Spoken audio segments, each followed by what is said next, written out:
मंच से भी कहा कि देखिए जितना टेक्नोलॉजी बढ़ती जा रही है, भीड़-भाड़ बढ़ती जा रही है, शोर बढ़ता जा रहा है, उसमें कहीं लोगों को जो लेखक हैं और ख़ासकर आत्मचिंतन करना चाहते हैं, बैठकर सृजन करना चाहते हैं, उनके लिए प्रकृति की गोद में ऐसी जगह होना, जहाँ वो आकर लिख सकते हैं, बहुत ही अच्छा ये मुझे लगता है स्वप्न है और आइडिया है और अब तो इसका मूर्त रूप हम देख रहे हैं होते हुए।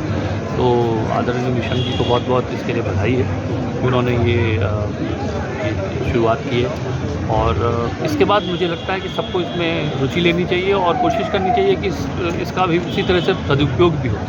और एक पक्ष इसका जो निशंक जी ने कहा भी, वो बहुत महत्वपूर्ण है कि जो लेखक बहुत स्ट्रगल करते हैं, कई बार जो है कलम दम तोड़ देती है, तो कलम दम न तोड़े, उसकी सांसें जीवित रहें, उसके लिए भी प्रयास करना, वो चाहे आर्थिक रूप से हो या इंफ्रास्ट्रक्चरली उनको यहाँ पे जगह देने की बात हो, तो लेखकों को ऐसी एक जगह प्रस्तुत करना जहाँ पर वो जीवन के प्रति कड़वाहट ना आ जाए।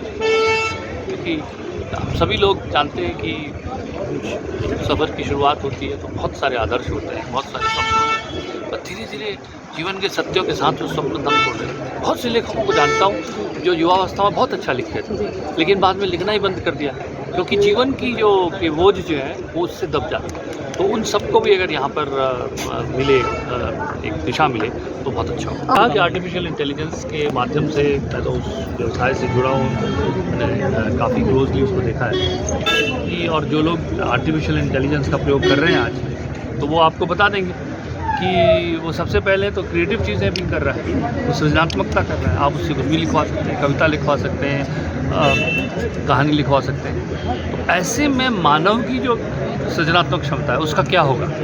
तो इसीलिए मैंने कहा कि जो आत्मचिंतन है और स्वयं से जुड़कर जो लेखन निकलता है, वो लेखन सर्वोपरि होगा। क्योंकि जो जोड़ तोड़ करके बनाने वाली चीज़ है तो शायद वो आर्टिफिशियल इंटेलिजेंस कर लेगी और हमसे अच्छा कर लेगी, लेकिन जो आत्ममंथन से जो साहित्य निकलता है, कविता निकलती है, सृजन निकलता है, वो सृजन जो है वो सर्वोपरि सिद्ध होगा आने वाले समय में। लेखन जो है वो जितना हमारी जड़ों से जुड़ा हुआ होता है और जितना हमें अपने अतीत से और वर्तमान की तरफ जो एक धागा है उसे जोड़ कर रखता है, उतना ही जो लेखन है वो प्रासंगिक भी होता है, जो समाज में घट रहा होता है उसे परिलक्षित भी करता है। तो दोनों चीज़ें चलती रहेंगी और आने वाले समय में आप ऐसा साहित्य देखेंगे।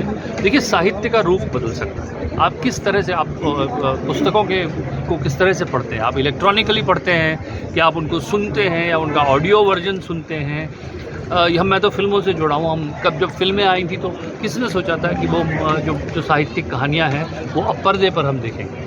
लोगों ने धीरे धीरे पढ़ना कम कर दिया, लेकिन मुझे लगता है कि जो साहित्य की जो मूल आत्मा है कि उसमें सृजनात्मकता है वो हमेशा जीवित रहेगी, उसका फॉर्म चाहे बदलता रहे। पीढ़ी के लिए मैं ये कहूँगा कि जो घट रहा है, देखिए अपना शब्दकोश बढ़ाएं। एक तो हमारा शब्दकोश घट रहा है, दिन पर दिन हम बस काम चलाओ शब्द याद रखते हैं और जो थोड़ा सा मुश्किल शब्द लगता है उसे छोड़ देते हैं। अगर जीवन का अर्थ सिर्फ यही है कि हम बस काम चलाओ बातें कर लें, क्या खरीदना है, क्या खाना है, क्या पीना है, तो ठीक है, लेकिन अगर आप जीवन को उससे ज़्यादा समझते हैं तो फिर अपना शब्दकोश भी बढ़ाएं।